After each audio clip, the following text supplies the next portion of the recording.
আমার কিন্তু ফর্মাল ট্রেনিংটা যেহেতু ইন্ডিয়ান ক্লাসিক্যাল মিউজিকে পণ্ডিত অজয় চক্রবর্তীর কাছে, তার পরবর্তীকালে কুমার মুখার্জির কাছে, তো বাড়িতে পরিবেশটা কিন্তু ইন্ডিয়ান মিউজিকেরই ছিল। যে একটা জায়গাতে পৌঁছানোর জন্য কিন্তু শুধু গান বাজনা নয়, গান বাজনার মধ্যে দিয়ে কিন্তু নিজেকেও চেনা যায়। একদম ঠিক। একই কথা শুনি হয় মায়াতে ছিল, হয়তো তখনই আনকনসিয়াসলি আমি লক্ষ্মীছাড়া জয়েন করে ফেলেছি। অ্যাকচুয়ালি ওনাকে আমি বলিনি যে আমরা এরকম অ্যালবাম করছি, সেই আমার ইচ্ছে ছিল যে গুরুজিকে অ্যালবামটা কপিটা গিফট করব। উনি যখন বললেন যে দেখো তোমাকে তো চুজ করতে হবে, তুমি এখনো ওই স্টেজে শিখে ফেলোনি যেখানে তুমি অলরেডি প্রফেশনালি গান করতে শুরু করতে পারো, গানটা থাক কিন্তু তোমার ছবি বা নাম তুমি কিন্তু ইউজ করতে পারবে না। Then I had to take a call again যে আমি ইউএস ট্যুরে যাব না আমি ফাইনাল পরীক্ষাটা দেব। দিস টাইম আই চোজ বিদেশ ট্যুর। সেখান থেকে আমি রিয়েলাইজ করলাম যে না, I have to diversify myself as a singer and as a musician. I have to start writing songs and I have to contribute more to exploring who I actually am. তো তুঝে মে ঢুঁড়তা ফির হচ্ছে আমার লেখা প্রথম হিন্দি গান। মানে এত সম্ভার সায়কের, মানে একটা কিছু বললেই তারপরে একটা গানের প্রসঙ্গে ঢুকলেই মনে হয় দুকলি শুনি আর কি।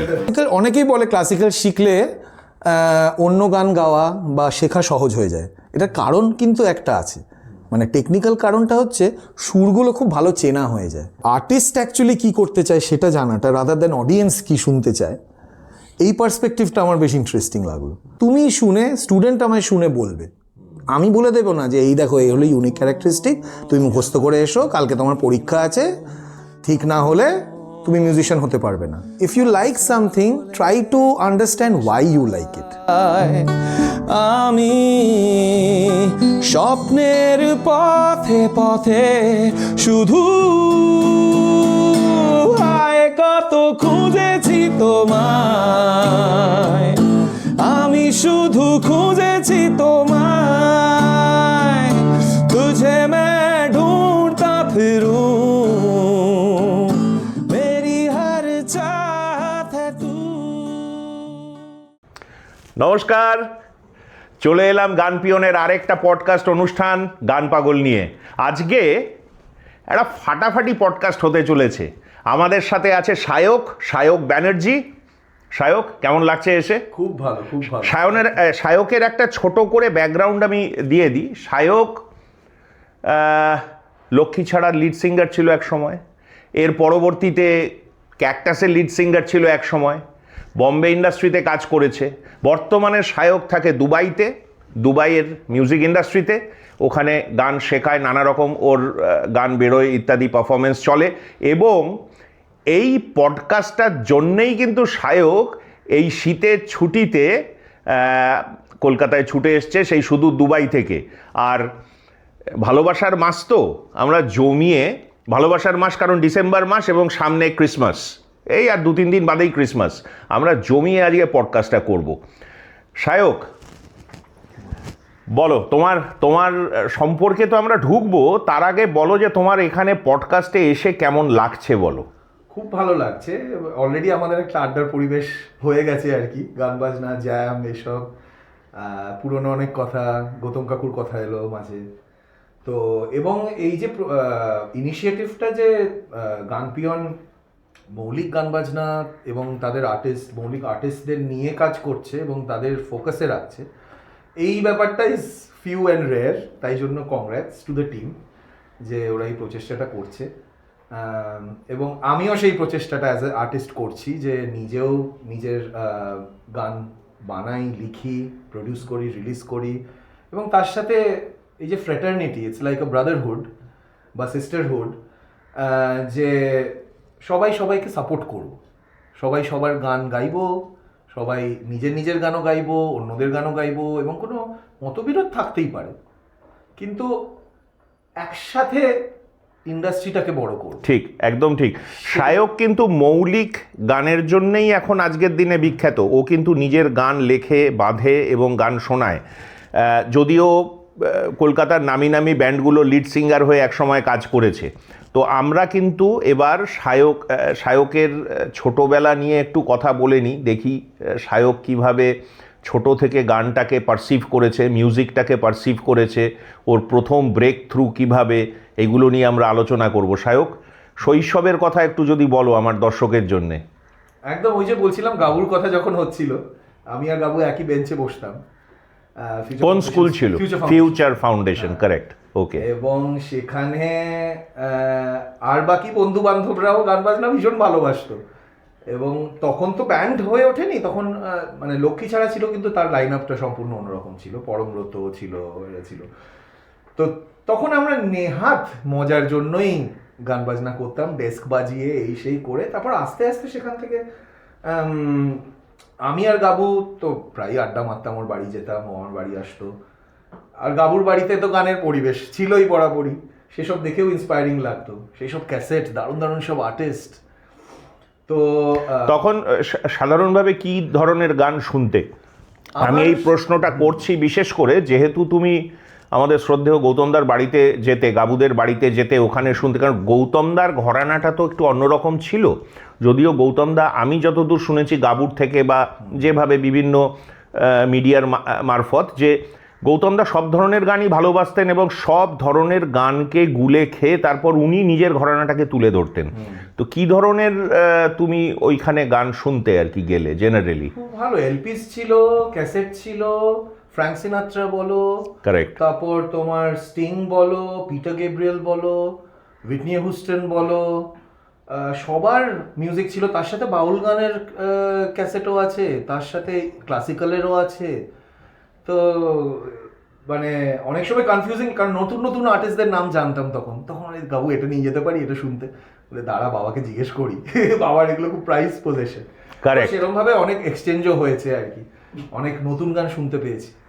তবে তার আগে অবধি আমার কিন্তু ফর্মাল ট্রেনিংটা যেহেতু ইন্ডিয়ান ক্লাসিক্যাল মিউজিকে, পণ্ডিত অজয় চক্রবর্তীর কাছে, তার পরবর্তীকালে কুমার মুখার্জির কাছে। তো বাড়িতে পরিবেশটা কিন্তু ইন্ডিয়ান মিউজিকেরই ছিল, অতটা ওয়েস্টার্ন মিউজিকের প্রভাব ছিল। তুমি কত বছর বয়স থেকে গান শেখা শুরু করো? 10 তো হবেই। আচ্ছা, 9-10 বছর বয়স থেকে। সেই ব্যাপারে মা বাবার প্রচণ্ড উৎসাহ ছিল শেখার ব্যাপারে, এবং শেখাটা যে খুব ইম্পর্টেন্ট একটা ডিসিপ্লিন, সেটা আর্টস হোক কি স্পোর্টস হোক, ওই ব্যাপারটা বাবা মা সবসময় সাপোর্ট করতেন। যদিও পরবর্তীকালে মানে প্রফেশনালি গান বাজনার ক্যারিয়ার হিসেবে নেওয়ার ব্যাপারে ওনাদের টেকনিক্যাল নোহাও ছিল না, but they were always supportive. হ্যাঁ, মানে কোনো কিছু ভালোভাবে করতে গেলে তোমাকে গুরুর কাছে যেতে হবে, তোমাকে যেটা তালিম নেওয়া সেই তালিমটা তোমাকে সঠিকভাবে নিতে হবে। এটা খুব একটা ইম্পর্টেন্ট ব্যাপার আমরা যারা গান বাজনা ভালোবাসি বা গান করতে চাই, কারণ নালে না ওই সিঙ্গেল আউট হয়ে যেতে হয় অর্ডিনারি হিসেবে। হ্যাঁ, নালে পরে কিন্তু ওই যে জায়গাটায় পৌঁছানো যায় না।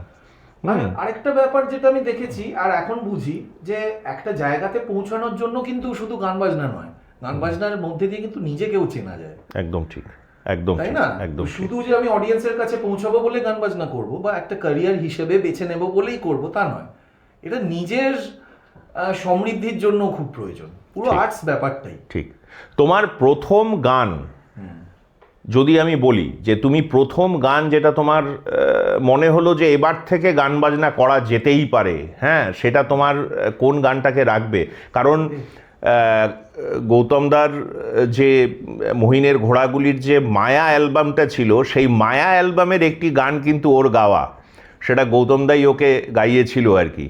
তা তুমি কোন গানটাকে রাখবে? এটা এই মানে একই কথা শুনি হয়, একই কথা শুনি হয়, হ্যাঁ। হঠাৎ করেই এটা হয় আর কি প্ল্যানটা। আমরা তখন গরমকালে ছুটি ছুটি যেমন দেখাতো টিভিতে, সেরকম এফএম এও নানা রকম বাচ্চাদের প্রোগ্রাম হতো।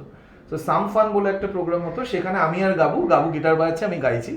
আমরা গিয়ে অডিশন দিয়েছি, পেয়েও গেছি ফাইনাল একটা স্লট। সেখানে একটা ইংলিশ গান গেয়েছিলাম, একটা বাংলা গান গেয়েছিলাম। তো সেই ব্রডকাস্টটা গৌতম কাকু শুনে বেশ পছন্দ হয়, বলে এই ছেলেটিকে, আমার বন্ধু সায়ক, আচ্ছা ওকে ডাকতো, দিয়ে দেখে গান টান শুনলেন। তারপর হঠাৎ করে একদিন ফোন এলো, যে গাবু ফোন করেছে, এই সাহেব তুই চলে আয় প্রেস্টো স্টুডিওতে বাইপাসে, একটা গান রেকর্ড হচ্ছে, বাবা তোকে গাইতে বলেছে। আমি এই সেরেছি, আমি তো কোনোদিন রেকর্ডিং করিনি। তখন কোন ক্লাসে পড়ি আমরা, বোধ হয় 7 কি 8। তখন মায়া রিলিজ হবার আগে আগে। ঠিক ঠিক। মাস্টার- তুমি জানো না যে ওটা মায়াতে না, গানটা আমি জানতাম, lined up হবে। পরে শুনেছিলাম। তখন গানগুলো সবই আমরা গাইতাম যখন আড্ডা মারতাম, কিন্তু এটা যে এরকম একটা ইম্পর্টেন্ট ব্যাপার সেটা স্টুডিওতে ঢোকার পরে সেই পরিবেশ বুঝে, তার আগে কোনোদিন স্টুডিওতে ঢুকিনি, তখন বুঝতে পারলাম যে না, এটা একটা বড় কিছু হতে চলেছে। কারণ গানটাও ছিল সেরকমই আর কি। তো তবে হ্যাঁ, তুমি যদি বলো যে মানে প্রফেশনালি কোন গান থেকে ভাবা শুরু করলাম যে মানে প্রফেশনাল হিসেবে নিতে পারি, সেটা বলা মুশকিল। কোনো একটা গান নয়, সেটা অ্যাকচুয়ালি ক্যাকটাস জয়েন করার পরে যখন আমরা তুচ্ছ অ্যালবামটা রেকর্ড করলাম, সেইটা বলতে পারো was kind of a life changing experience for me. যে তখন বুঝতে শুরু করে যে না, আমি যেটা গাইছি সেটা তো সত্যি ভালো লাগছে মানুষ, তার মানে কিছু একটা স্পেশাল তো আছে। ঠিক, সেই একদম ঠিক। বোধটা থেকে আস্তে আস্তে ডেভেলপ। আমি ক্যাকটাসের গানটাতে যাওয়ার আগে আমার ভীষণ ইচ্ছে করছে মায়ার ওই গানটা তুমি যেটা করেছিলে, তখন তোমার কত বয়স হবে? ওই ক্লাস 7। ক্লাস 7। তো সেটা একবার যদি শোনাও। নিশ্চয়ই নিশ্চয়ই।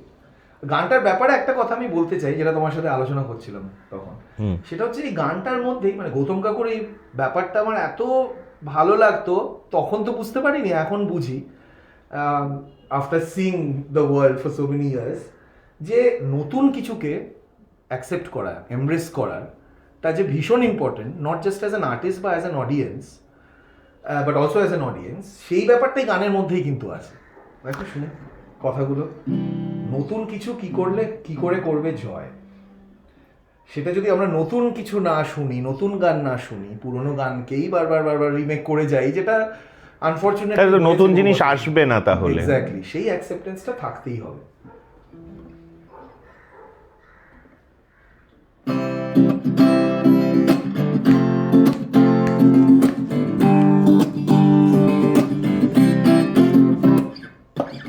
বোঝো কি না বোঝো সে কথা বড় নয়, মন খুলে আর প্রাণ ভরে হাসি হাসতে হয়।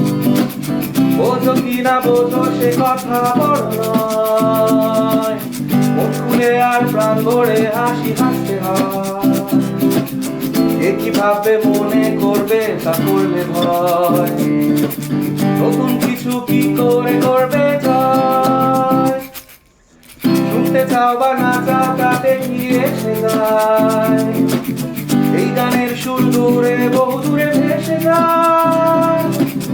এই সুর বন্ধ করার চেষ্টা কেন হয়, নতুন কিছু কি করে করবে জয়। এই কথা শুনি হায়, রাকুল মান সব যায়, গেল গেল গেল হায় হায়, সব বুঝি রসাতলে যায়। এই কথা শুনি হায়, রাকুল মান সব যায়, গেল গেল গেল হায় হায়, সব বুঝি রসাতলে যায়। অসাধারণ অসাধারণ, ওয়ার্ডিংস গুলো অসাধারণ। কি সুন্দর, কি গভীর, অথচ সিম্পল। আর একদম সিম্পল। তুমি এই যে প্রথম রেকর্ডিংটা করলে, তারপর তুমি শুনলে, মায়া যখন বেরোলো, মায়া হিট করলো, তখনকার ফিলিং কিরম? তখনকার ফিলিং দারুণ। এবং আমার মনে আছে মানে আমি আমার গানটা আমি শুনতে পাচ্ছি recorded version, very special feeling, মানে ওটা বলে বোঝানো খুব মুশকিল। এবং সেটার অ্যাপ্রিসিয়েশন যখন হাতে নাতে পাই বইমেলাতে, তখন তো দারুণ আড্ডা হতো। তখন বইমেলাটাই আমাদের আড্ডার জায়গা ছিল। সত্যি, সেই সন্ধ্যেগুলো ভাবা যায় না। হ্যাঁ। তখন এম মুখার্জি স্টলে রিলিজ হয় ক্যাসেটটা, আশা অডিওর সাপোর্ট ছিল, এবং তখন সবাই মিলে মায়ার প্রত্যেকটা গান গাইছে আর কি। তারপরে আবার বছর 20 পরে, ঝরা সময়ের গান, প্রত্যেকটা গান ধরে ধরে ধরে সবাই গোল হয়ে গাইছে, আরো ভিড় জমছে আস্তে আস্তে। সেখানে গৌতম কাকুরও পার্টিসিপেশন ছিল, এবং সব ব্যান্ডসরা এসে গাইছে। তখন যারা যারা চন্দ্রবিন্দু বলো, ফসিলস তো তখন হচ্ছে, রূপম আমার মনে আছে, মানে গাইতে গাইতে ও নিজের গানগুলো এসে তখন গাইতো, এবং গৌতম কাকুও খুব এনকারেজ করতেন। সে মানে দারুণ একটা পরিবেশ, ভাবা যায় না।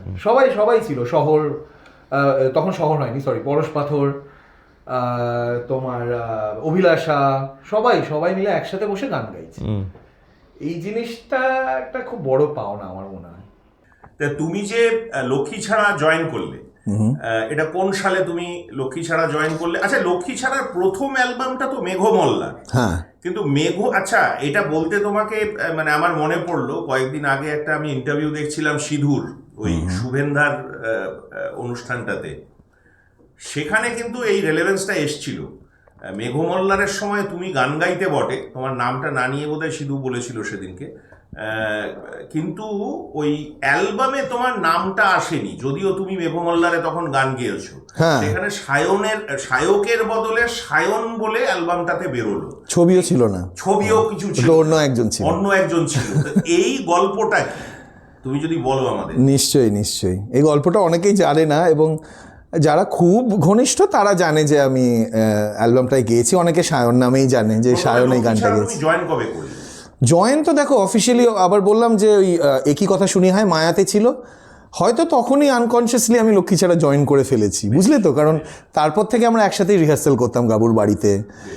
গৌতম কাকুর কনসার্ট থাকলে আমরা একসাথে যেতাম কনসার্ট করতে। গৌতম কাকুও বলতেন, আমি ছিলাম, গাবু ছিল, একজন কিবোর্ড প্লেয়ার ছিলেন, তো আমরা একসাথে শোজ করতাম আর কি। তখন ম্যাক্সমোলার ভবন হোক কি কল্যাণীতে হোক, এরকম। তো তখনই হয়তো unofficially I was a part of Lakshmi ছাড়া, কিন্তু ফর্মালি মানে অফিসিয়ালি লক্ষ্মী ছাড়ার অ্যালবাম যখন প্রথম বেরোয়, প্রথম অ্যালবাম মেঘমল্লার, অ্যালবামটা রেকর্ড হয়ে যায়। তারপর আমি তখন অলরেডি পণ্ডিত অজয় চক্রবর্তীর কাছে গান শিখছি। তো উনি অ্যাকচুয়ালি, ওনাকে আমি বলিনি যে আমরা এরকম অ্যালবাম করছি এই সেই। আমার ইচ্ছে ছিল যে গুরুজিকে অ্যালবামটা কপিটা গিফট করব। তো সেটা করার আগে তখন আমার মনে হলো যে না, ওনাকে বলা উচিত। তখন ওনার সাথে ডিসকাস করাতে তখন না, আরেকটা ব্যাপার হয়েছিল। আমরা যখন রেকর্ড করছি অ্যালবামটা, তখনই কিছু বিহাইন্ড দ্য সিনস নেওয়া হয়েছিল, এবং সেগুলো পরে এটিএন ওয়ার্ল্ড, তারপর আরও কিছু চ্যানেলে অ্যালবামটার প্রমোশন হিসেবে চালানো হয়। সেখান থেকে গুরুজি খবর পান, তো আমার স্টুডেন্ট মুখ থেকে শোনেননি তো। হ্যাঁ, এবং আমারও জানা ছিল না যে ব্যাপারটা এতটা সিরিয়াস হতে পারে। তো উনি যখন বললেন যে দেখো, তোমাকে তো চুজ করতে হবে, তুমি এখনও ওই স্টেজে শিখে ফেলোনি যেখানে তুমি অলরেডি প্রফেশনালি গান করতে শুরু করতে পারো, অ্যাকর্ডিং টু মি। তো তোমার এখনও শেখা অনেক বাকি। তো you have to make a choice, either তুমি ব্যান্ডের সাথে থাকো, আমার কোনো আপত্তি নেই, অথবা তুমি আমার কাছে শেখো। দুটো একসাথে করা পসিবল হবে না। তো তখন বাড়িতে আলোচনা করে এইসব করে তখন উই ডিসাইডেড। তারপর গাবুদেরও বললাম, ওরা অবভিয়াসলি মানে as shocked as I was, they were more shocked এটা শুনে, কারণ তখন জাস্ট আমাদের ফার্স্ট অ্যালবাম বেরিয়েছে and it's obviously very sensitive. তো তখন I took the decision, supported by my family, যে না, আমাকে শিখতে হবে। শেখাটা আধা অধুরা রয়ে গেল, এটা আমি চাই না। এই যে বললাম প্রথমেই যে মা বাবা শেখার ব্যাপারটাতে খুব জোর দিতেন, যে তোকে ভালো কারোর কাছে শিখতে হবে, তোর গানের গলা আছে, you must train yourself.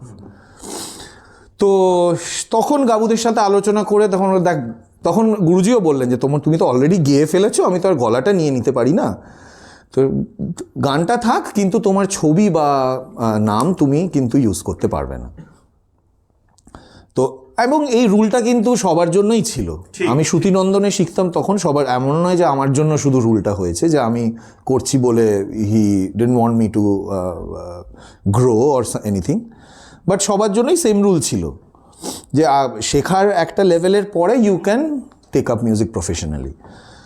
তো উই অ্যাকসেপ্টেড দ্য ফ্যাক্ট। আর তারপর ডিসাইড হলো যে ঠিক আছে, তাহলে ছবি আর নাম থাকবে না। এটা যে বললে, এই জিনিসটা কিন্তু বহু আগে থেকেই চলে আসছে। এই যে গুরুরা এইভাবেই ডাইরেক্ট, কারণ তারা সবসময় মনে করেন ডিস্ট্রাকশন বা ফোকাস যদি চলে যায়, ঠিক ডিস্ট্রাক্টেড হয়ে যায় একটা মানুষ, একটা লাইনে তিনি শিখছেন, সেখানে যদি ডিস্ট্রাকশনটা হয় তাহলে শেখাটা হয়তো পুরোটা হবে না। এবং এই ক্ল্যাশটা কেন হলো জানো তো? Because we started very early. যখন মেঘমল্লার বেরিয়েছে তখন আই ওয়াজ ইন ক্লাস 12। ঠিক, ইউজুয়ালি কি হয় যে একটা কলেজের পরে ব্যান্ড করে তারপর আমরা রিলিজ করলাম, when you are a little matured, তখন it was too early, too young. আমি এটার রিলেট করতে পারছি। আমার একটা পুরনো কথা মনে পড়লো, আমার মায়ের কথা। আমার মা দক্ষিণী থেকে গান শিখেছিলেন।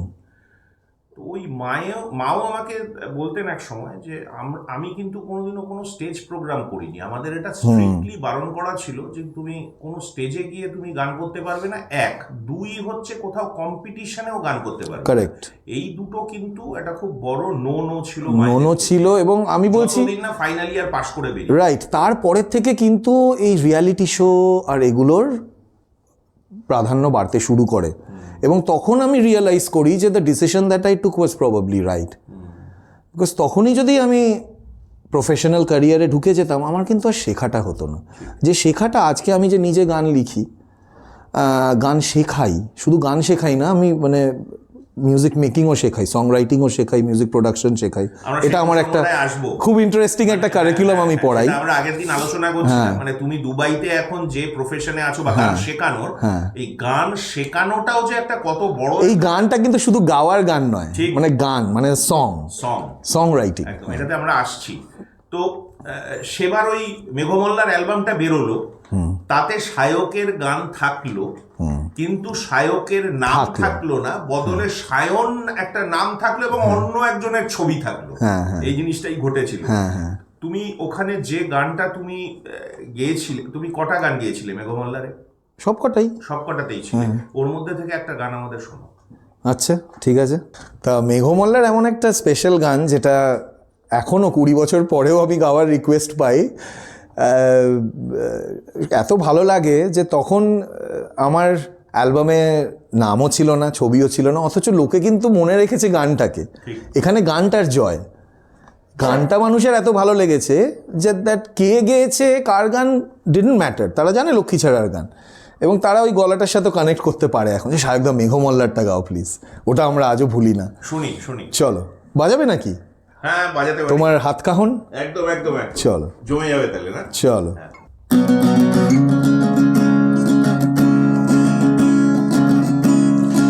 আরো এক সন্ধ্যায় বা বৃষ্টিতে যাবে চলে দূরে, সবুজ থেকে সরে গিয়ে মেঘের ওই পারে, ওইখানেতেই গান যে শেষ তোমার চোখের পাশে, ভুলে গিয়ে নাম ঝড়ের অদৃশ্য ডানার সাথে,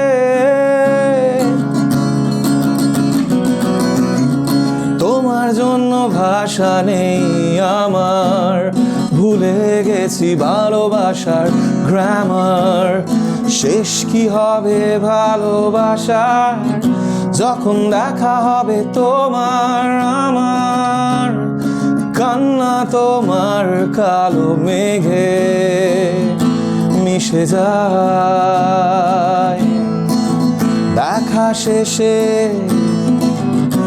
শূন্যতে হারায়, নিঃসঙ্গ সন্ধ্যের মাঝে তোমাকে উপহার, নীল সমুদ্রের গন্ধে মেঘমল্লার, নিঃসঙ্গ সন্ধ্যের মাঝে তোমাকে উপহার, নীল সমুদ্রের গন্ধে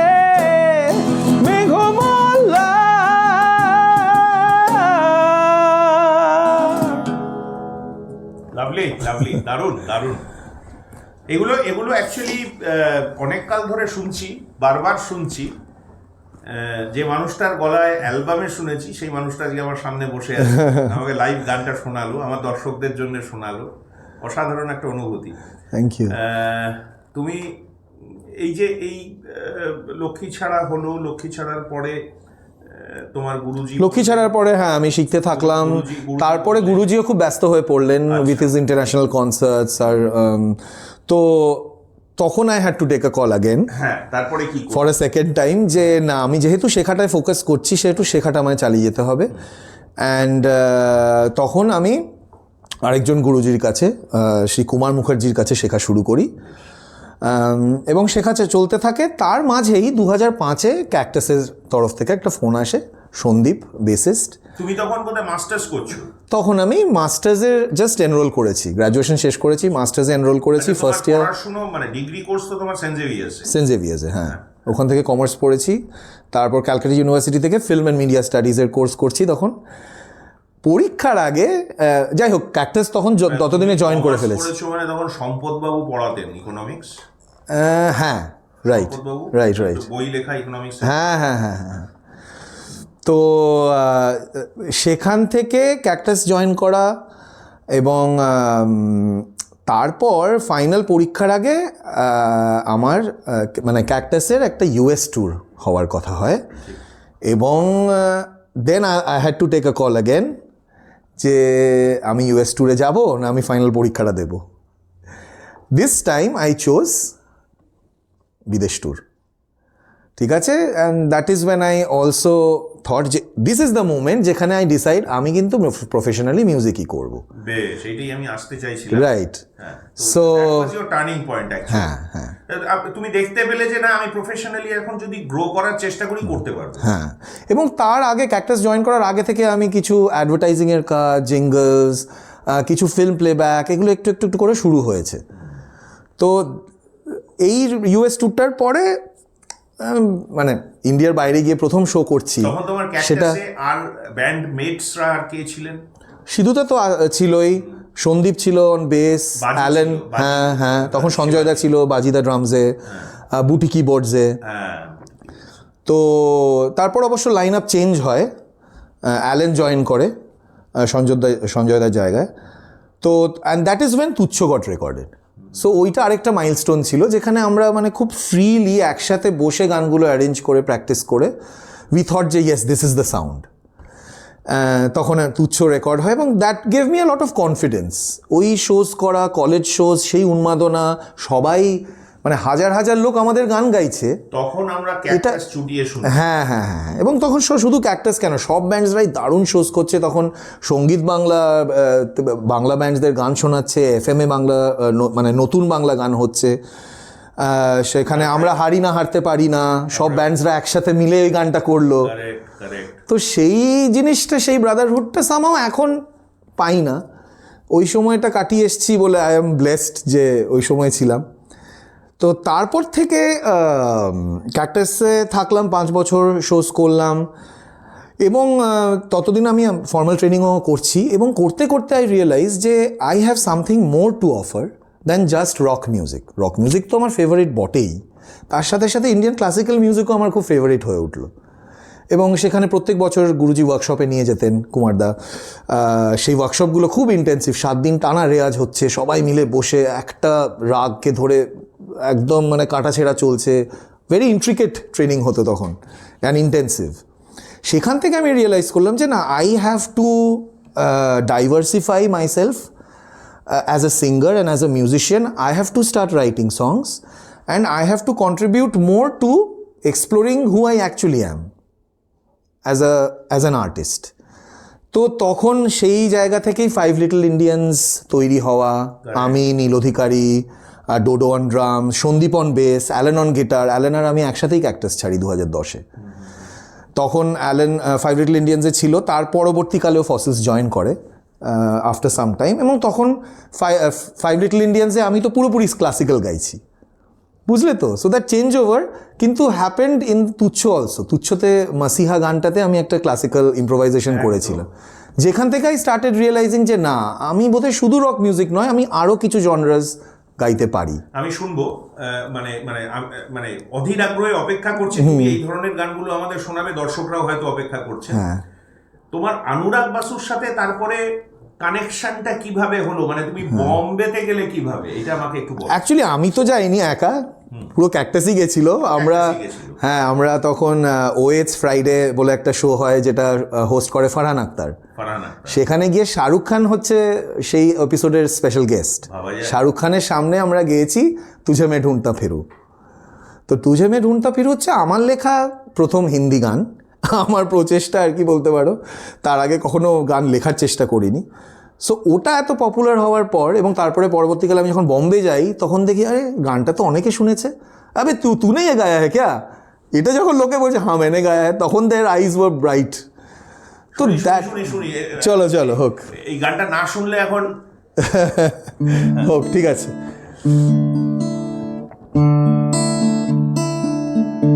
তো একটু বাংলাটা গেয়ে আর একটু হিন্দিটাও গাইছি।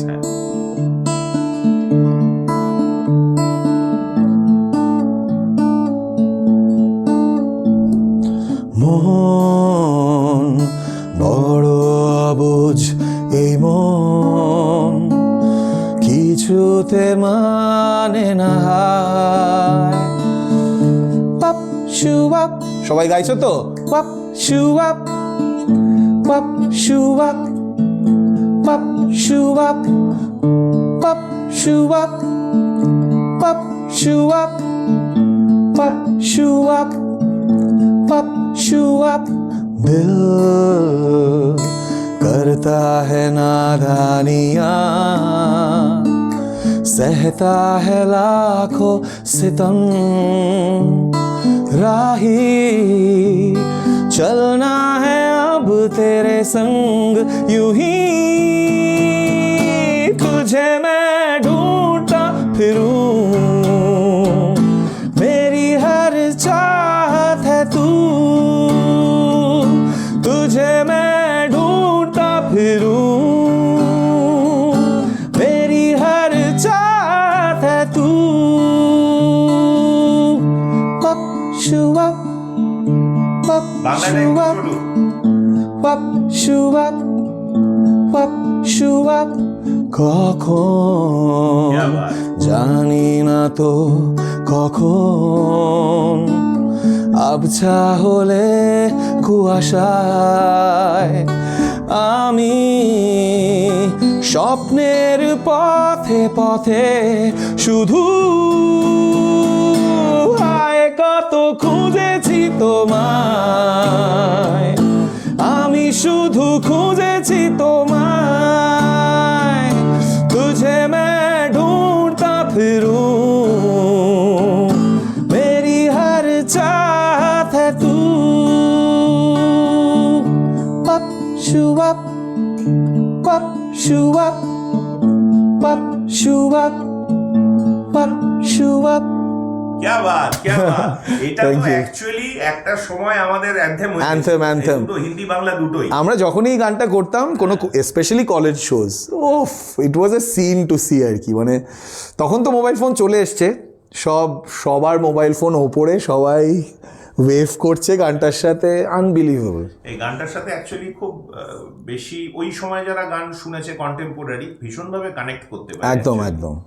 হ্যাঁ, তো তারপরে তোমার যাত্রাটা আমরা শুনছিলাম, হ্যাঁ, এই ফেজটার মধ্যে তোমরা ঢুকে গেলে, বোম্বেতে গেলে, শো করলে। বোম্বেতে গেলাম, ওখানে ওদের খুব ভালো লাগলো, বাট আই ওয়াজ অ্যাকচুয়ালি, আমি তখন থেকেই আমার মনে এটা আসে যে এই গানটা এত ভালো লাগছে, তাহলে মেবি আমি হিন্দিতে ট্রাই করা উচিত আমার।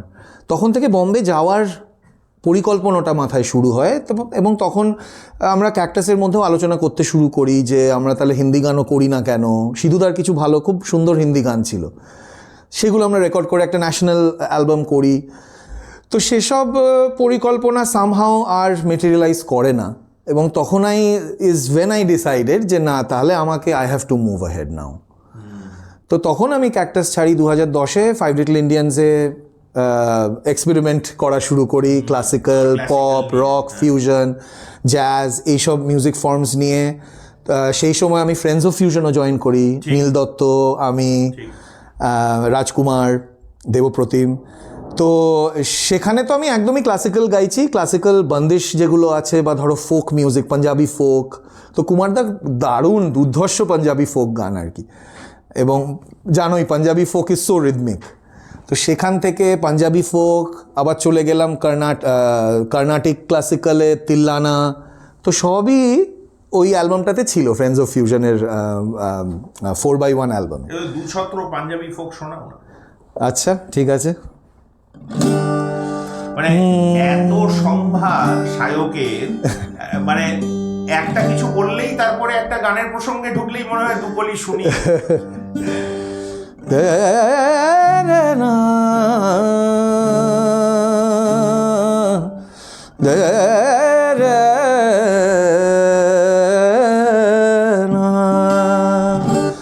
हज लथाणियों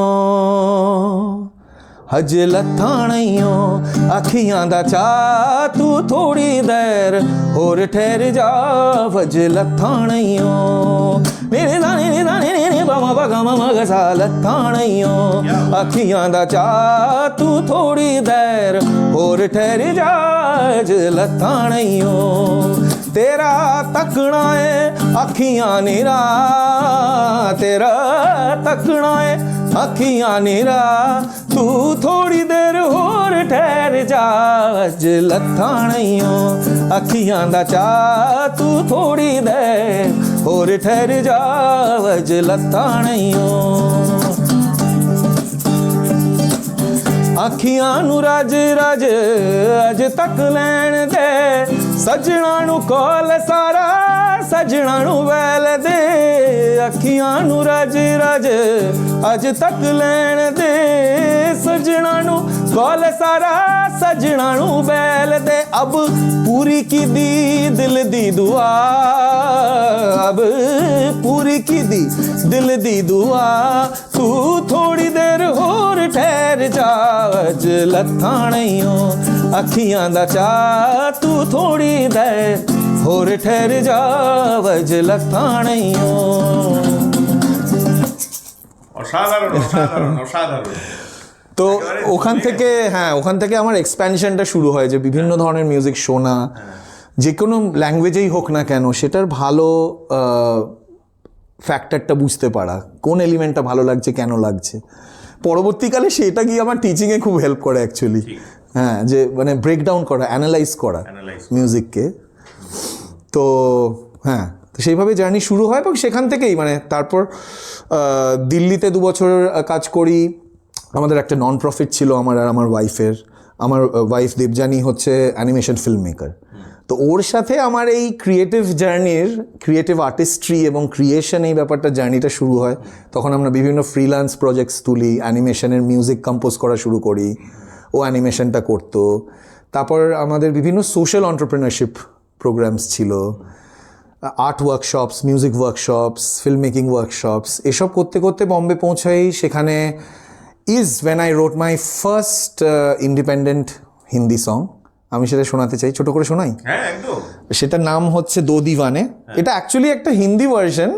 আমার একটা পুরনো বাংলা গানের যেটা আমি তখন অ্যাজ অ্যান ইন্ডিপেন্ডেন্ট আর্টিস্ট ফিল্মসে মিউজিক কম্পোজ করার জন্য পিচ করছিলাম somehow the film didn't work out but the song stayed তো সেই গানটার বাংলা নামটা ছিল কি করি বলো হিন্দিটা আমি পরবর্তীকালে বম্বে গিয়ে লিখি সেটা হচ্ছে দো দিওয়ানে তুমি দুটো ভার্সনই অল্প অল্প শোনো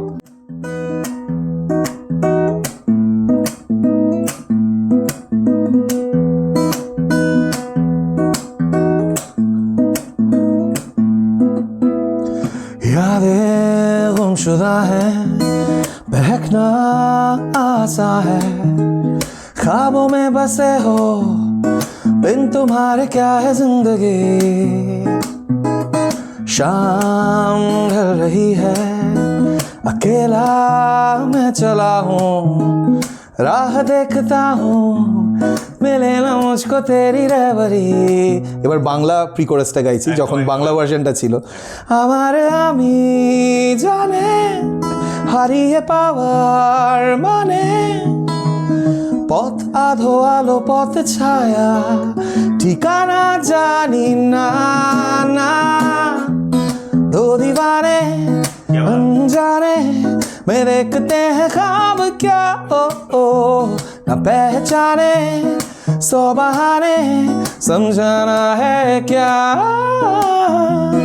चल पड़ी है ये जिंदगी है थोड़ा थोड़ा यकीन है हमें ज़माना सारा है बेसहारा बस तुम ही तो हो मेरे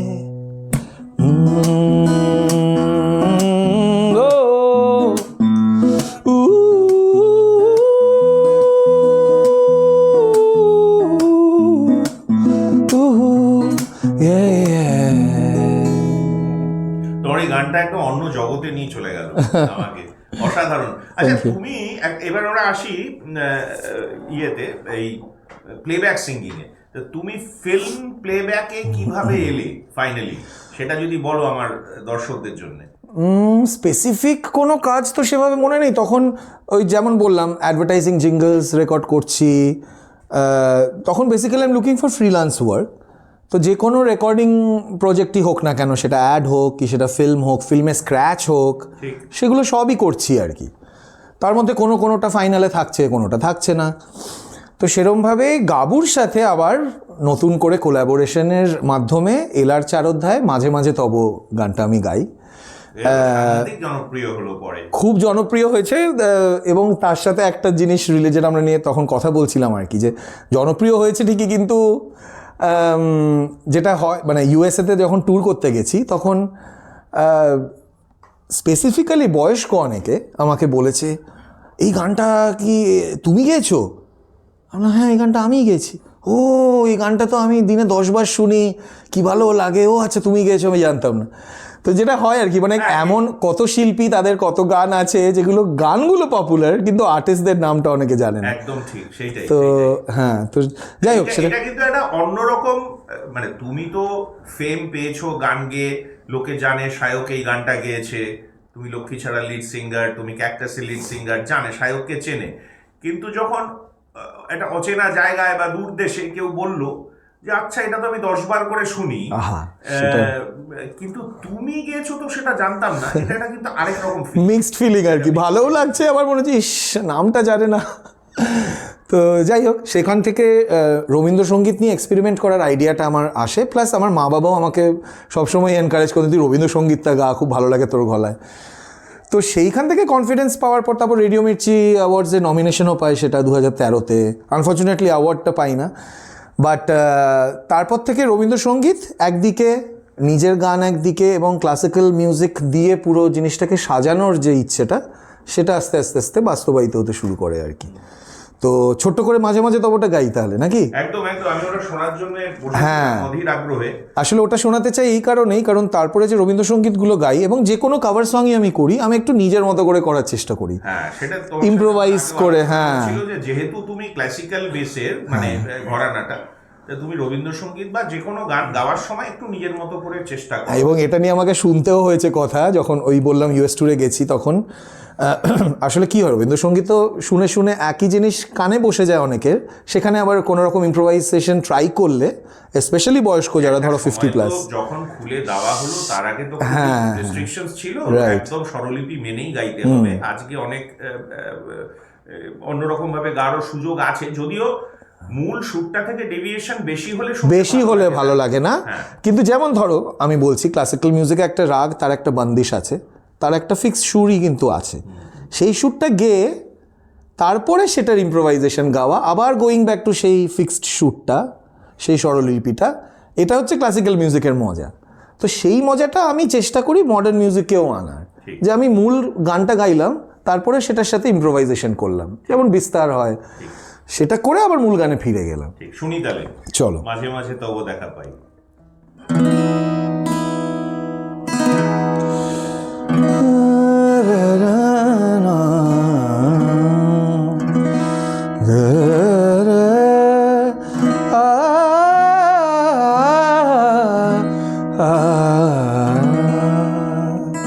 হংসধ্বনিতে খুব সুন্দর লাগে এই ইম্প্রোভাইজেশন।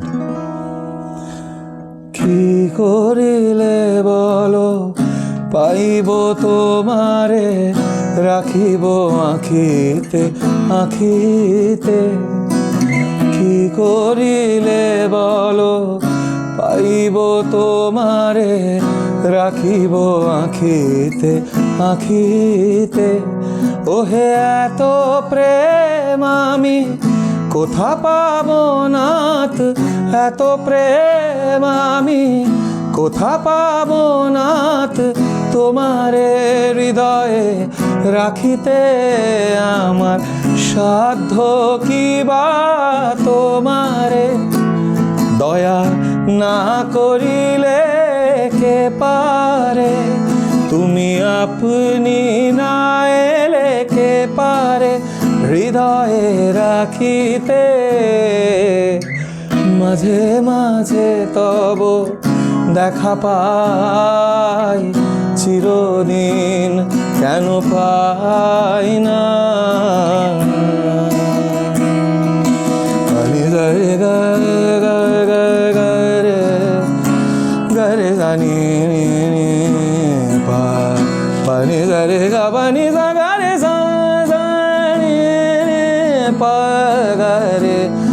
রে সানি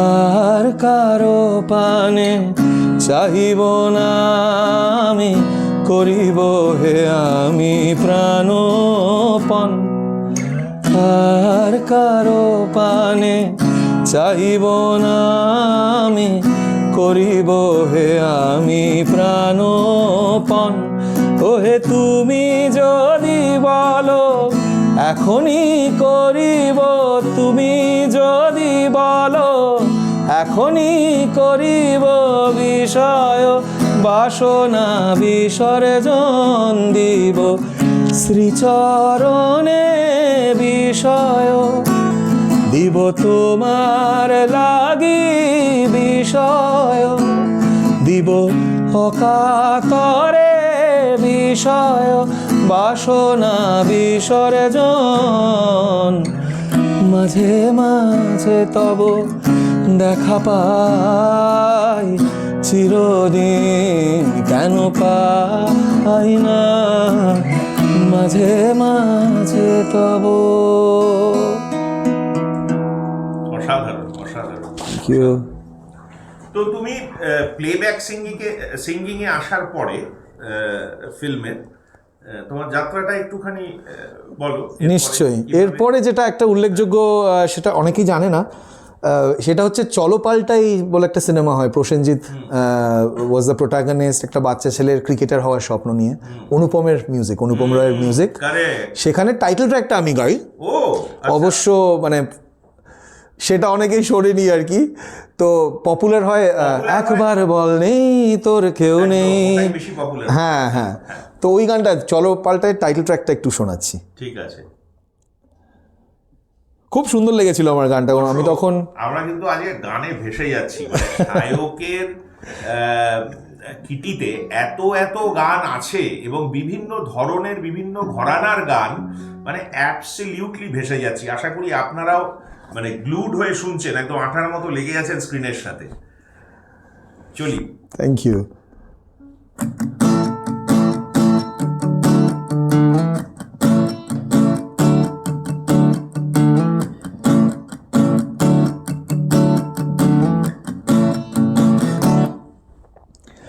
শিখছি দৌড়ে ছুটে চলা শিখছি কঠিন কথা বলা সহজ কথার মানে শিখছি না বইয়ের ওজন টানতে টানতে যাচ্ছি ভুলে নিয়ম ভাঙতে পেরেক প্রাচীর ঘেরা জেলখানায়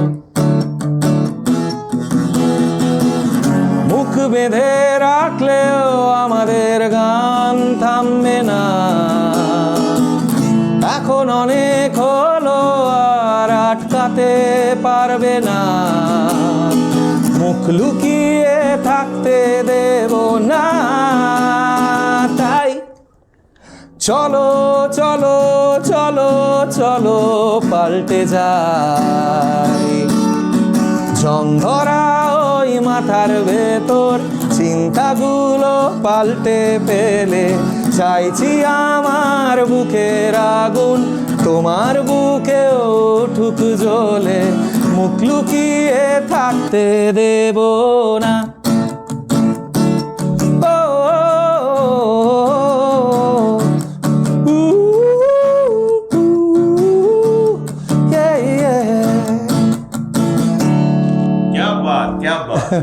অসাধারণ এই এই এই গানের টিউনগুলো এত ক্যাচি এবং এত ইম্প্রোভাইজেশন আছে গানগুলোর মধ্যে তো তোমার যা ব্যাকগ্রাউন্ড এই গানগুলো খুব আনন্দ করে তুমি গাও একদম একদম ক্লাসিক্যালটা তোমার আসল ধরা না এই গান আসলে ক্লাসিক্যাল অনেকেই বলে ক্লাসিক্যাল শিখলে অন্য গান গাওয়া বা শেখা সহজ হয়ে যায় এটার কারণ কিন্তু একটা আছে মানে টেকনিক্যাল কারণটা হচ্ছে সুরগুলো খুব ভালো চেনা হয়ে যায় কোথায় সা কোথায় কোমলধা কোথায় শুদ্ধ গা এইগুলো যদি জানা থাকে মানে হাতের ব্রাশটাকে আমি কিভাবে ইউজ করব যদি জানি তাহলে তো আমি যে কোনোভাবে ইউজ করতে পারি তাই না রঙগুলো যদি চেনা থাকে আমি যে কোনোভাবে মেশাতে পারি সেটার জন্যই বলে আর কি তোমার সাথে একটু ইন্টারেস্টিং প্রশ্ন জিজ্ঞেস করি তোমাকে এটা অবশ্য সকলকেই জিজ্ঞেস করি গান পিয়নের আলাপ হলো কি করে এইটা তুমি একবার বলো, বা গান পিয়নকে তুমি প্রথম কোন দিন গান পিয়ন নামটা শুনলে এবং বুঝলে যে গান পিয়ন একটা প্ল্যাটফর্ম, যে প্ল্যাটফর্মটা শিল্পীদের প্রমোট করে, বা একটা প্ল্যাটফর্মের মাধ্যমে শিল্পীরা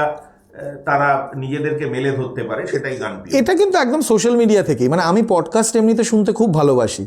আমার সায়েন্স, স্পেশালি আউটার স্পেস নিয়ে, অ্যাস্ট্রোনমি নিয়ে, তারপর ধরো গ্লোবাল পলিটিক্স, তারপর আমাদের মাইথোলজি, এইসব বিষয়, হিস্ট্রি, এসব বিষয় নিয়ে এত পডকাস্ট হয়ে গেছে এখন, এবং ভালো ভালো গেস্টদের তা আনা হয় আর কি, যে মানে অনেক সময় মনে হয় 5টা বই পড়লে হয়তো ওই জ্ঞানটা পেতাম আমি, যে জ্ঞানটা আমি হয়তো, বা যে নলেজটা 1-1.5 ঘন্টার একটা পডকাস্টে পাচ্ছি।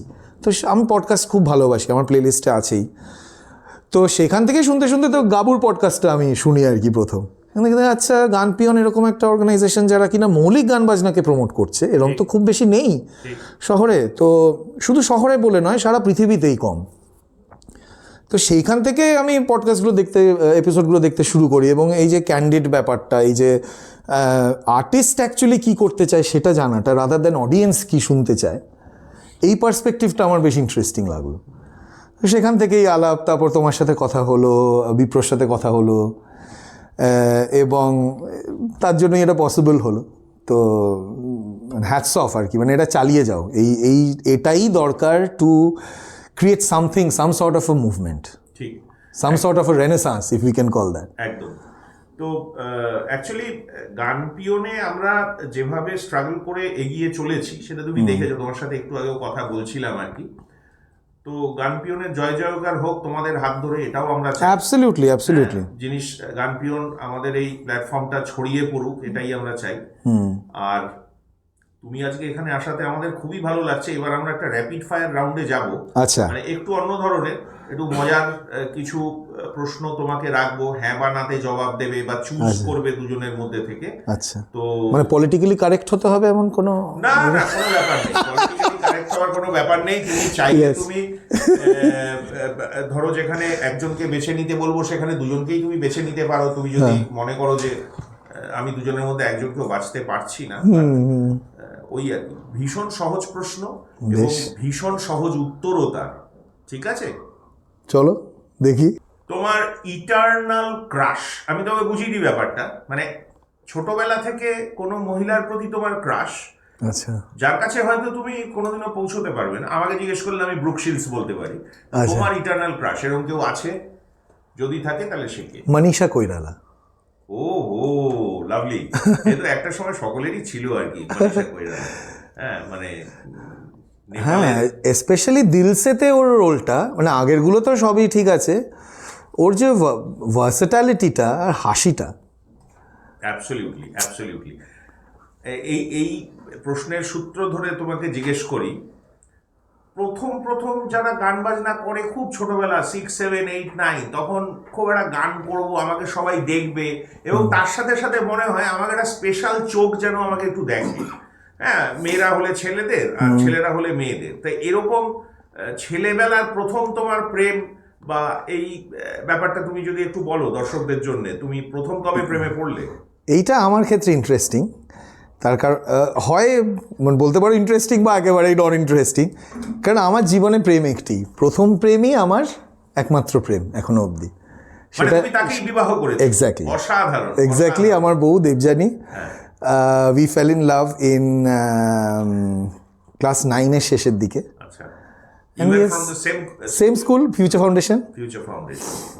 এবং হ্যাঁ, সেখান থেকেই সব কিছু শুরু হয় আর কি। এখনো যদি সেম ব্যাচে ছিলাম, দুটো আলাদা সেকশনে ছিলাম, মানে আমি গাবু ছিলাম বি সেকশনে, ওরা ছিল এ সেকশনে। তো সেখান থেকে শুরু আর কি, সেখান থেকে প্রেমেরও শুরু, সেখান থেকে আমার আর গাবুর পেয়ারিং, মানে পেয়ারটাও ওইভাবেই শুরু। মানে আমরা স্কুলে যে কোনো ফাংশন হোক, আমি আর গাবু পারফর্ম করবো, এটা সেট ছিল আর কি, যে এরা তো করছেই। সেখান থেকে চোখাচোখি থেকে শুরু হয়ে সব কিছু is still going strong. হ্যাঁ, absolutely. You are still, as on date, you are continuing with that. Absolutely. একদম continuing. আচ্ছা, একটা কথা বলো, তোমার ইন্সপিরেশন যদি বলো সেটা কে? ইন্সপিরেশন মানে লাইফ টাইম ইন্সপিরেশন, বা আমরা যাকে আইডল বলি, তুমি এরকম কেউ আছে কোনো চরিত্র? অনেকের বাবা হয়, অনেক- অনেকের কোনো ফিল্ম আর্টিস্ট হতে পারে, সেটা অনেক চরিত্র আছে আমার মনে পড়ে খুব স্পেসিফিক্যালি, তুমি প্রশ্নটা করলে বলে, অটোবায়োগ্রাফি অফ চার্লি চ্যাপলিন। ওরে বাপ, হ্যাঁ, এটা পড়েছিলাম। মানে তখন লোকটার ভিশন এবং সেটাকে অ্যাচিভ করার জন্য সে কি না করেছে, কোথা থেকে গিয়ে কোথায় পৌঁছেছে, সেটা খুব থ্রিলিং লেগেছিল আর কি বইটা পড়ে। এছাড়া আরও নাসিরুদ্দিন শাহ আছেন, আমার অটোবায়োগ্রাফি পড়তে খুব ভালো লাগে অ্যাকচুয়ালি। তো লিওনার্দো দা ভিঞ্চি আছেন, হ্যাঁ, রেহমান তো অবভিয়াসলি আর কি ভীষণ বড় ইন্সপিরেশন আমার কাছে।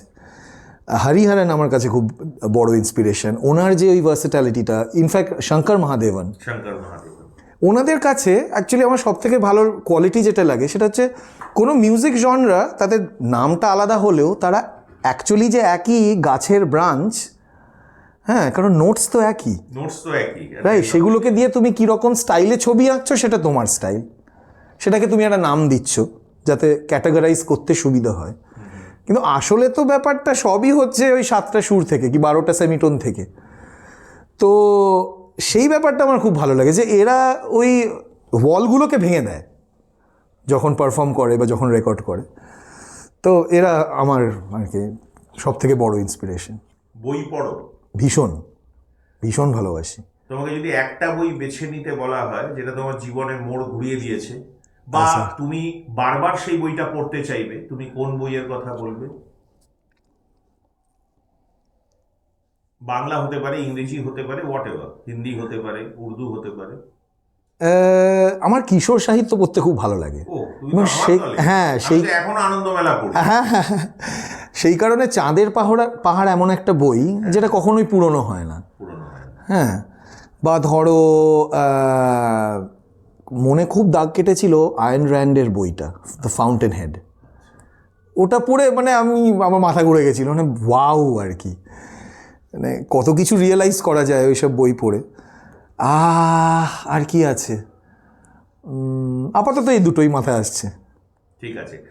মুভি, সিনেমা তো অসংখ্য আছে, কাকে ছেড়ে কাকে বলবো। সত্যজিৎ রায় সবকটা সিনেমা বলতে পারো, সবকটা বইও, সবকটা পুরো সাহিত্যটাই। এরকম স্বাভাবিক সত্যজিৎ রায়ের নাম তুমি বলতে, এটা আমি জানতাম যে তুমি এটা বলতেই যাবে। এ তো মানে এটা অ্যাভয়েড করা যায় না আর কি, ওনাকে, ওনার কন্ট্রিবিউশন। এবং সেই সময় আমাদের জেনারেশন যারা এই ক্যারেক্টারগুলোর সাথে পরিচিতি হচ্ছে আর কি, ফেলুদা বলো কি প্রফেসর শঙ্কু স্পেশালি আমার খুব ভালো লাগে। সায়েন্সের প্রতি একটা ঝোঁক আছে বলে। ও বাবা, মিরাকিউরাল বড়ি, এরকম যদি সত্যি একটা বড়ি থাকতো। তো হ্যাঁ, সত্যজিৎ রায়। আর সিনেমার নাম বলছো, একটা সিনেমা মনে পড়লো, the piano teacher. The piano teacher বলে একটা সিনেমা ছিল, ইউরোপিয়ান ছবি। মানে 2 দিন ঘুমাতে পারিনি ওই সিনেমাটা দেখে, এমনভাবে দাগ কেটেছিল। তো আর কি মুভি, অনেক কিছুই, জুরাসিক পার্কও এখন আমি মানে হয়তো 10 বার দেখে নিয়েছি, আরেকবার দেখলেও অসুবিধে নেই। তো ওই জনারটা আমার খুব ভালো লাগে, অ্যাডভেঞ্চার, থ্রিলার, এই জনারটা। তুমি কিসে বিশ্বাস করো, বিবাহ বন্ধন না লিভ ইন? আমি তো বিবাহতেই বিশ্বাস করি, বাট আগেন এটাই ঠিক বা ভুল এটা আমি বলার কেউ নই। অনেকে লিভ ইনে বিশ্বাস করেন, they doing fine, no problem. বিয়েটা হচ্ছে is like telling the society যে এই দেখো আমরা কিন্তু বিয়ে করলাম, ভুল করে ফেলো না আবার অন্য কোনো কারোর সাথে। একটা শিলমোহর পড়া, এর বেশি আমার কিছু মনে হয় না। দুটো মানুষ যারা একে অপরকে বিয়ে করে, তারা বিয়ে না করেও একইভাবে থাকতে পারে। সেক্ষেত্রে সমস্যা যেটা হয় সেটা মানে সোসাইটি লিগাল কিছু ফর্মালিটিস বা আইনি জটিলতা পরবর্তীতে তৈরি হলেও হতে পারে। Specially if they want to expand their family, সেই ক্ষেত্রে। অঞ্জন দত্ত না নচিকেতা? এই রে, এটা বলা সম্ভবই নয়। মানে আমি জানি দুজনের গানই এক সময় অ্যালবামের পর অ্যালবাম, গানের পর গান, রাতের পর রাত গেয়েছি আর কি, চিবিয়ে চিবিয়ে খেতাম আমরা। ওফ, অসাধারণ অসাধারণ, দুজনেই দু রকম, কাজেই বলা খুব মুশকিল, সরি পারলাম না। সলিল চৌধুরী না সুদিন দাশগুপ্ত? সলিল চৌধুরী। সলিল চৌধুরী। আচ্ছা, রূপম ইসলাম না অনুপম? অনুপম। লগ্নজিতা না সোমলতা? সোমলতা। একেবারে সোমলতা করে দিই। হ্যাঁ হ্যাঁ হ্যাঁ হ্যাঁ, এটা নিয়ে কোনো, এগুলো নিয়ে কোনো সংশয় নেই মনে আর কি। আচ্ছা, চন্দ্রবিন্দু না ভূমি? ভূমি। ভূমি। কেন ভূমি? তার কারণ এটা আমার পার্সোনাল চয়েস হ্যাঁ, অবশ্য, সেই জন্যই ফোক মিউজিকের সাথে আমি খুব গভীরভাবে কানেক্ট করতে পারি, ঠিক। সেই জন্য। এবং ফোক মিউজিক নিয়ে যারা খুব ভালো এক্সপেরিমেন্ট করেছে তাদের মধ্যে ভূমি কিন্তু অন্যতম। ইন্ডিয়ার মধ্যে আরেকটা হচ্ছে ইন্ডিয়ান ওশেন। তো এরা যেহেতু পাথ ব্রেকিং কাজ করেছে, আমার মনে হয় আমি ওদেরকে আরো ওপরে রাখবো। দারুণ। চাইনিজ না মোগলাই? বয়স বাড়ছে তো, চাইনিজ। তুমি দুবাইতে মানে কোনো সময় তোমার স্ত্রীকে নিয়ে বেরোলে কি খাও? চাইনিজ খাও? দুবাইয়ে না, অ্যাকচুয়ালি দুবাইয়ে আমরা যেটা ইউজুয়ালি খাই সেটা হচ্ছে, ওরা তো কাবাবস খুব ভালো করে, গ্রিলড ব্যাপারটা ওদের খুব স্ট্রং, তো সেটাই খাই আর কি। মোগলাইটা কলকাতায় এসেই খাই, সত্যি কথা বলতে। ওটা বাইরে খুব একটা প্রেফার করি না, একটু ওভারডু করে ফেলে আসলে রিচনেসের দিক থেকে। তোমার দুবাইতে কি কলকাতার মতো বিরিয়ানি পাওয়া যায়? হ্যাঁ, আরসালান আছে তো। হ্যাঁ হ্যাঁ, একদম পাওয়া যায়, একদম পাওয়া যায়। না, কলকাতার মতো স্বাদ ওই আলু দিয়ে করে? হ্যাঁ হ্যাঁ, একদম আছে। দুবাইয়ে খাবার দাবার ব্যাপারে মানে সত্যি মানে প্রচুর অপশনস, প্রচুর। স্পেশালি ইস্ট সাইডটা তো আমাদের এক্সপ্লোর করাই, ওয়েস্ট সাইডটা, ওয়েস্টের দিকটা প্রচুর অপশনস আছে। পাহাড় না সমুদ্র? পাহাড়। তো দুবাইতে তো তুমি পাহাড় পাও না, তাই জন্যই তো হঠাৎ করে দার্জিলিং চলে গেলাম এই কদিন আগে, কলকাতা আসার আগে। পাহাড়টা অসাধারণ লাগে। ইনফ্যাক্ট পাহাড়ের মানে আমার মনে পড়লো এই কথাটা, এই ভাবনাটা থেকেই কিন্তু তুচ্ছ অ্যালবামটার উৎপত্তি। তুচ্ছ পাহাড় হচ্ছে এমন একটা জায়গা যার সামনে দাঁড়িয়ে তোমার নিজেকে তুচ্ছ ছাড়া আর কিছু মনে হবে না। তো সেইভাবে ওটাই সিধুদার সাথে মানে কথা বলতে বলতে, জ্যাম করতে করতে সিধুদা বলেছিল আর কি, যে এই জিনিসটা থেকেই সিধুদারও পাহাড়ে ঘুরতে খুব ভালো লাগে। এবং এই জায়গাটাতে তুচ্ছ, we are after all insignificant.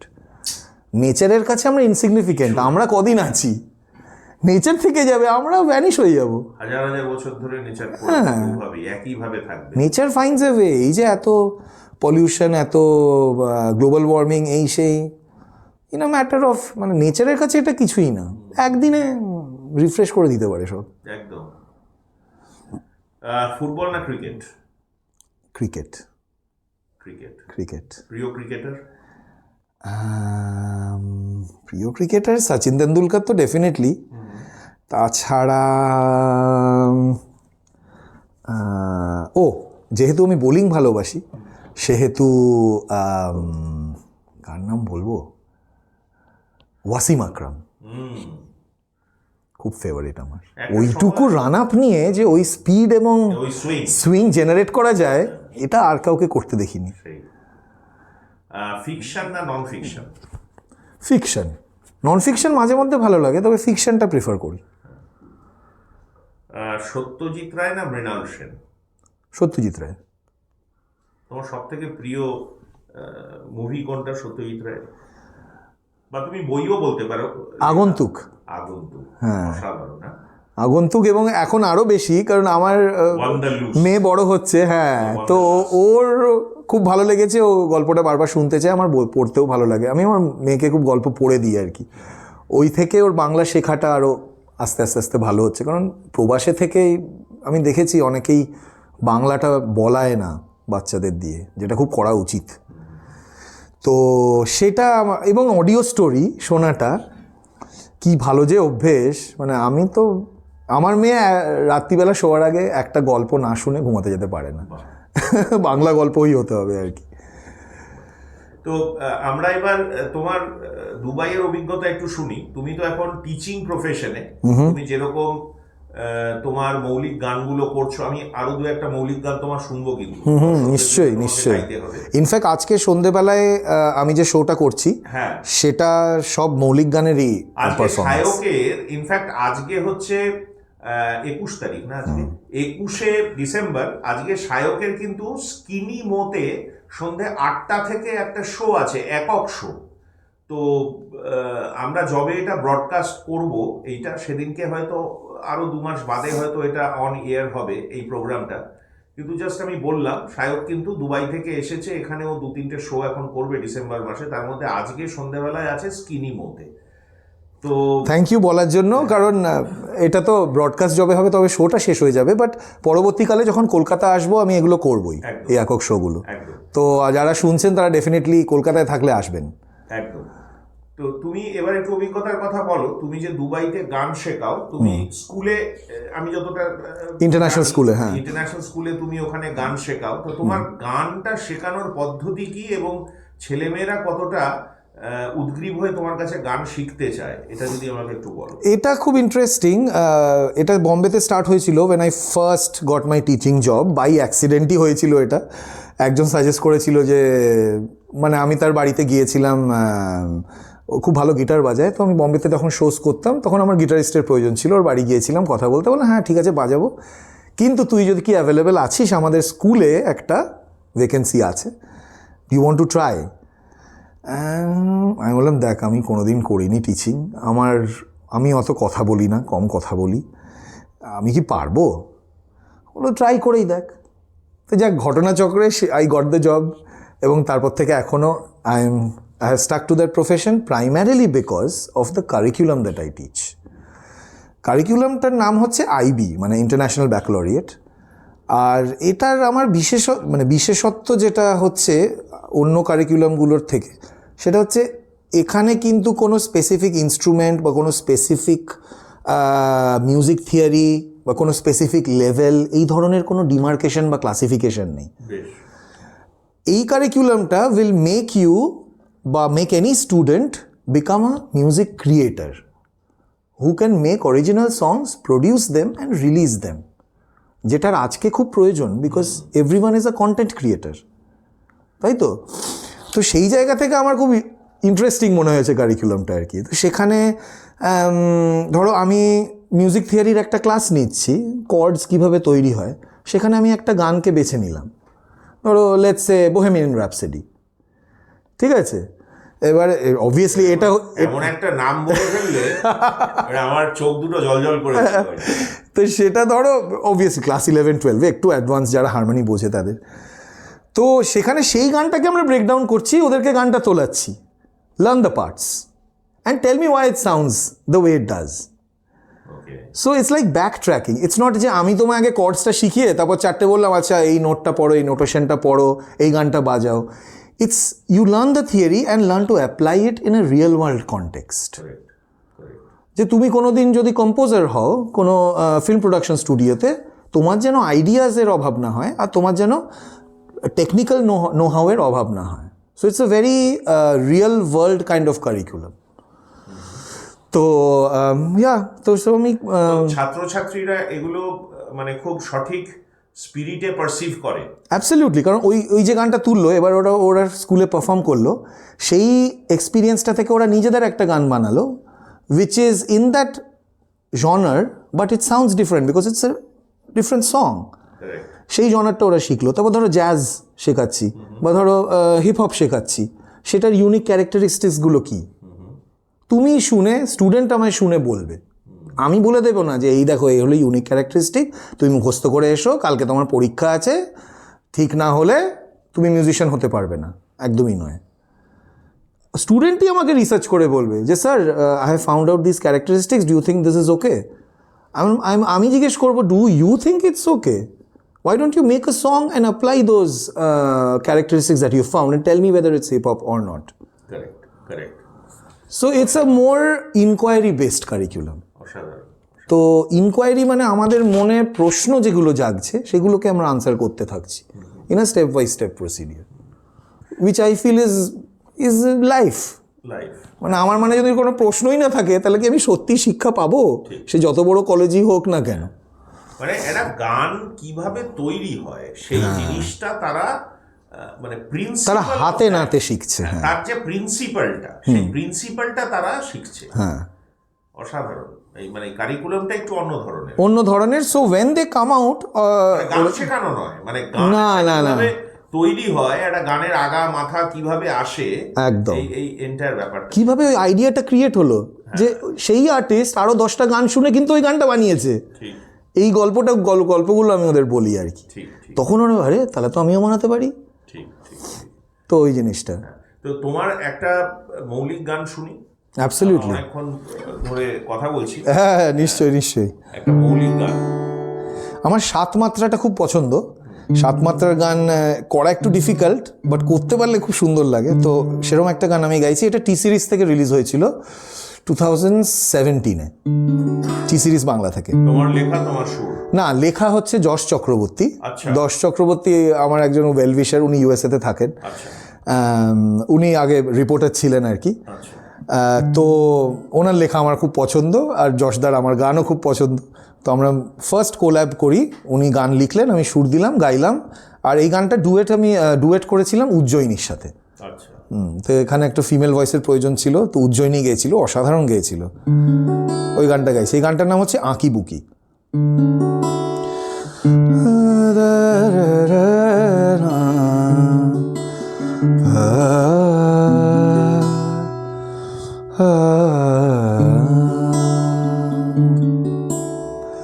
ওরে মন আদরে ডেকো এই শ্রাবণ, ঠোঁটের ছোঁয়ায় বাংলো আকাশ, মানলো না বারণ। ভিজলো রাত, মেললো ডানা, নীলছে ছাত, তোমার পাড়ায় আমার স্বপ্ন বাড়ালো দুই হাত।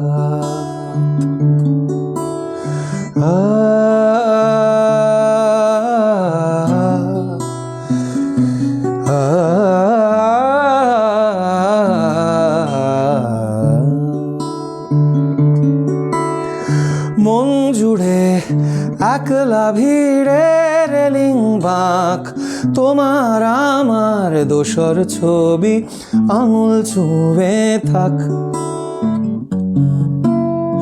নদীর জল আঁকি বুকি, রাতের স্নান নীরব কেন, তোমার পায়েল বর্ষা শেষের গান। ওরে মন আদরে ডেকো এই শ্রাবণ, ঠোঁটের ছোঁয়ায় বাংলো আকাশ, মানলো না বারণ।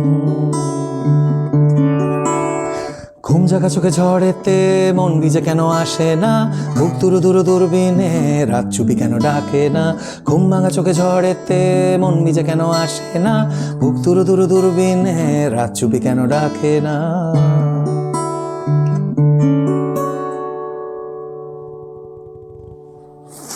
একটা আবেশের মধ্যে চলে গেলাম।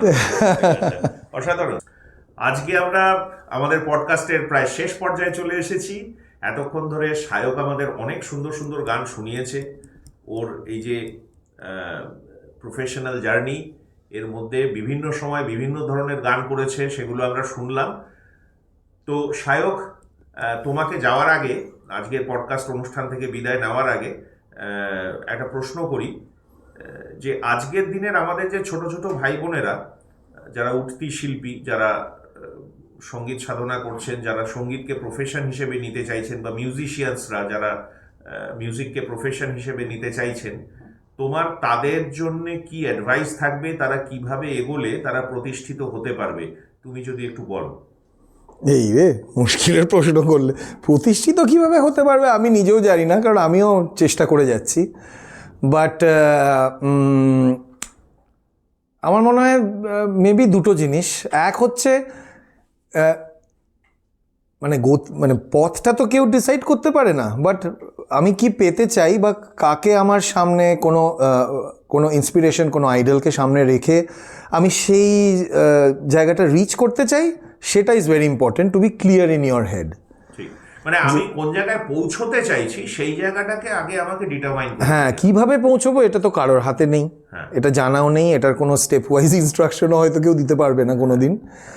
বাট ওই যে বললাম যে ইন্সপিরেশনগুলোকে ঠিক করা, যে এটা আমি আমার স্টুডেন্টদেরও বলি, if you like something try to understand why you like it.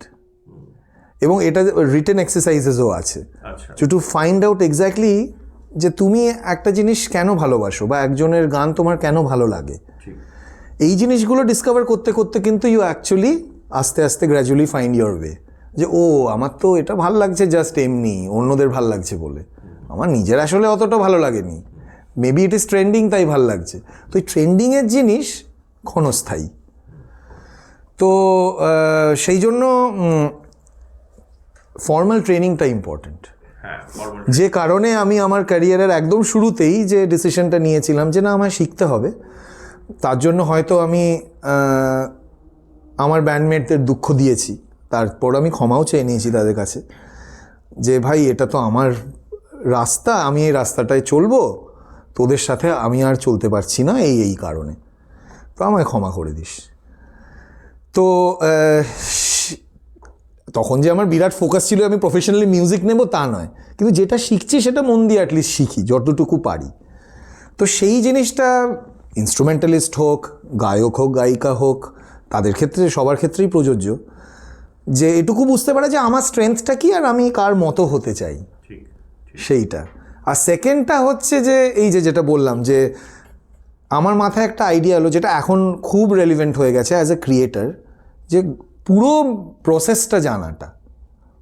আমি একটা গান লিখলাম, সেটাতে সুর দিলাম, সেটা কর্ডস বের করলাম, সেই গানটার সাথে কী কী ইনস্ট্রুমেন্ট অ্যারেঞ্জ করলে গানটা ইজ অ্যাকচুয়ালি মেকিং সেন্স, যে আমি যে মেসেজটা পৌঁছাতে চাই অডিয়েন্সের কাছে সেটা পৌঁছাচ্ছে এবং স্ট্রংলি পৌঁছাচ্ছে। সামগ্রিকভাবে জিনিসটাকে দেখা, সেটাকে রিলিজ করা এবং সেটাকে প্রমোট করতে পারাটা, ঠিক এই পুরো প্রসেসটাই জানতে হবে। ঠিক এই দুটো জিনিস যদি প্যারালালি করে যাওয়া যায় তাহলে আমার মনে হয় success may not be too fur.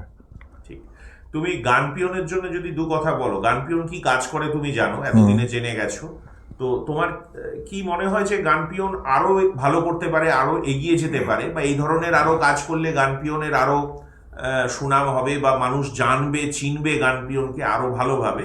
তোমার কি সাজেশন?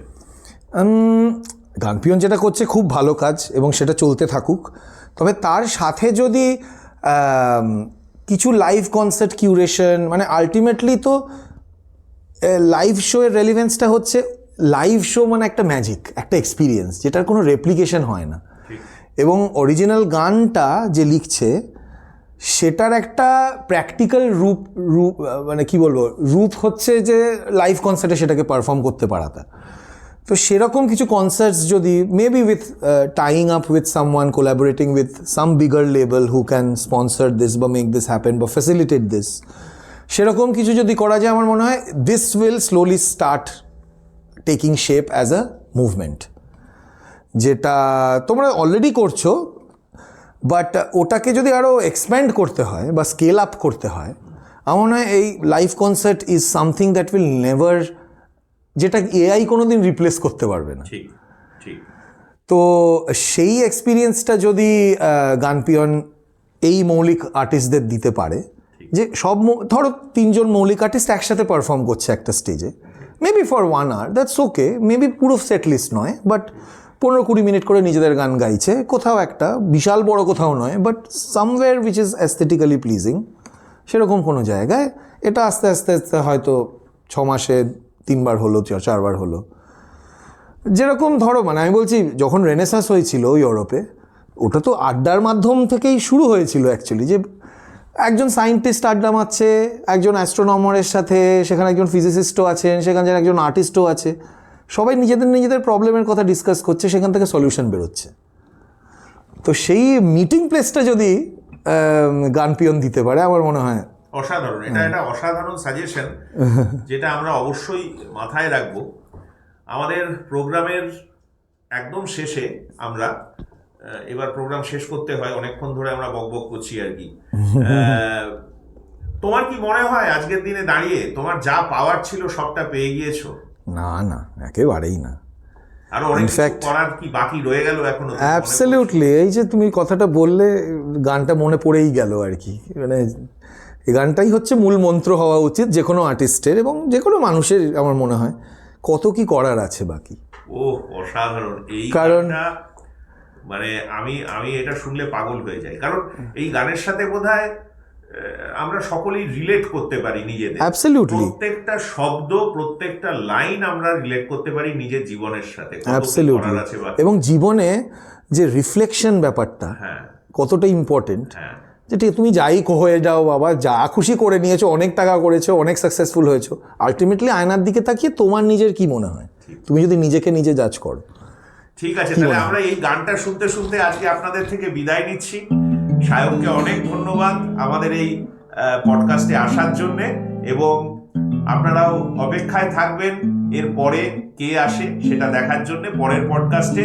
আজকে সায়কের সাথে বিদায় নেব। সায়কেরই এই গানটি শুনতে শুনতে আপনাদেরও সবার খুব প্রিয় গান এটা আমি জানি, এবং আমার তো অবশ্যই ভীষণ প্রিয় গান। সব ছেড়ে ছুড়ে বহু দূরে সরে যাই, তবে আর কি বা হবে, ও কত কি করার আছে বাকি, বেলা বয়ে যায়, কি করে ভাবে আমি থাকি,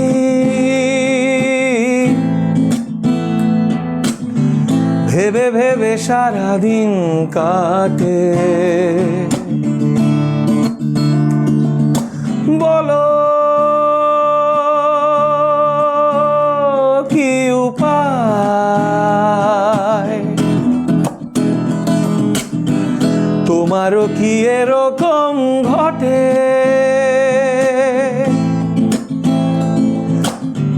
নিঃসঙ্গতা ঘিরে আসে,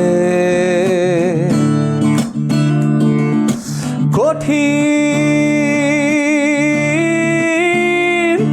এ সময়,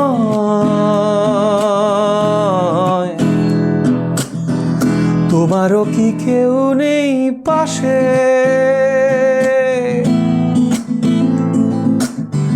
কত কি করার আছে বাকি,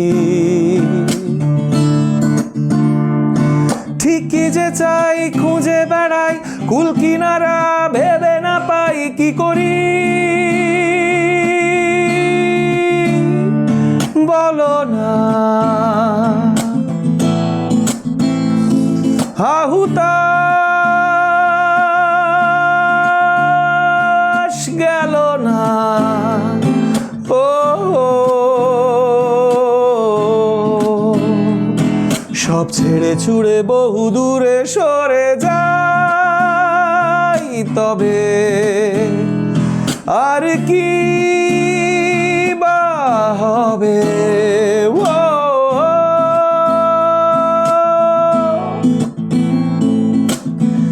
কত কি করার আছে বাকি।